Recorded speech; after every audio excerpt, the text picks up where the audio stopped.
જસદણના ચોહલિયા પાર્કમાં નવા સીસી રોડનું ખાતમુહૂર્ત કરવામાં આવ્યું છે। કેબિનેટ મંત્રી કુંવરજીભાઈ બાવળિયાના હસ્તે ખાતમુહૂર્ત કરવામાં આવ્યું છે। જસદણના બાયપાસ રોડ પર આવેલા ચોહલિયા પાર્ક હમણાં જ નવી બનેલ સોસાયટી છે। એ સોસાયટીમાં રહેતા લોકોને ચલાવવાની પારિવારિક મુશ્કેલીનો સામનો કરવો પડતો હોય છે। ત્યારે જસદણના પૂર્વ કોર્પોરેટર નરેશભાઈ ચોહલિયાએ કેબિનેટ મંત્રી કુંવરજીભાઈ બાવળિયાને રજૂઆત કરતા તુરંત જ સીસી રોડ 28 લાખના ખર્ચે રોડનું ભૂમિપૂજન કરવામાં આવ્યું હતું। મહત્વનું છે કે કેબિનેટ મંત્રી કુંવરજીભાઈ બાવળિયાના હસ્તે 28 લાખના ખર્ચે ભૂમિપૂજન કરવામાં આવ્યું હતું। આવા જવા માટે અવરજવર માટે રસ્તામાં લોકોને ભારે સ્થાનિકોને હાલાકી ભોગવવાનો વારો આવતો હતો, જેને કારણે રજૂઆત કરતા તેનું ખાતમુહૂર્ત કરાયું હતું।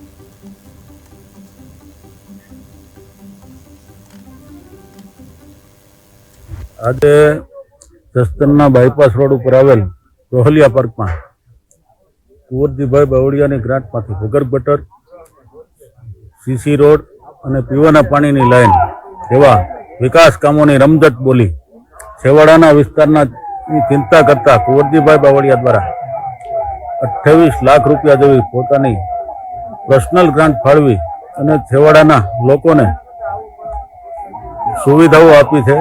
તે બદલ હું કુંવરજીભાઈનો આભાર પ્રકટ કરું છું।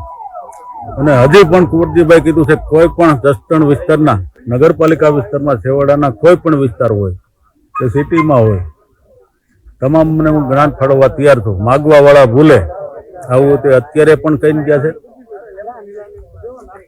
અને ચોહલિયા પાર્કમાં અત્યારે તો હું કહું તો વિકાસની રમઝટ બોલી કહેવાય। એક છેવાડાના વિસ્તારમાં એક સાથે 3 રોડ, ભૂગર્ભ ગટર અને પાણીની લાઈન આપી।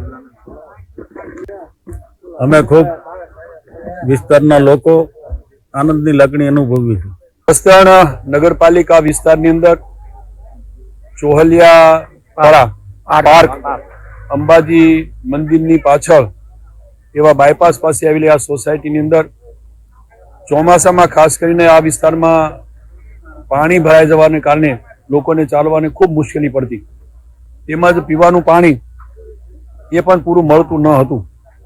આ બધાને ધ્યાનમાં રાખીને આગામી દિવસમાં આ વિસ્તારમાં સીસી રોડ બને, ભૂગર્ભ ગટર અને પીવાના પાણીની સુવિધા ઉપલબ્ધ થાય એ માટે થોડા વિસ્તારને ધ્યાનમાં રાખી જનરલ ગ્રાન્ટ નગરપાલિકા વિસ્તારમાં વાપરવા માટે લગભગ 2.5 કરોડ રૂપિયા જેવી રકમ આપણે મંજૂર કરાવી હતી। આ ચોહલિયા પાર્ક વિસ્તારની અંદર આજે એના ભાગરૂપે ખાતમુહૂર્ત કરવા માટે અમે સૌ શહેરના સૌ હોદ્દેદારો, સંગઠનના હોદ્દેદારો અને આગેવાનોની ઉપસ્થિતિમાં આ વિસ્તારના લોકોની ઉપસ્થિતિમાં ખાતમુહૂર્ત કર્યું, ભૂમિપૂજન કર્યું છે। વહેલી તકે કામ પૂર્ણ થાય એવો પ્રયત્ન છે અને કરી આપશું। જસદણ નગરપાલિકા વિસ્તારની અંદર છેલ્લા 1 વર્ષમાં ખૂબ મહત્વના વિકાસના કામો જે આપણે કરાવ્યા છે એ પૈકીનું 2 દિવસ પહેલા જ જ્યાં પીવાના પાણી માટે આલન સાગર ડેમમાંથી યોજના બનેલી છે એ 2 કરોડ જેવી રકમ આલન સાગર ડેમનું રિનોવેશન માટે, ડીપનિંગ માટે અને જોડે જોડે ત્યાં એક ફરવાનું સ્થળ બને એવું સરસ મજાનું પ્રવાસ ધામ બને એના માટેની પણ અલગથી મેં જોગવાઈ કરી છે। આજે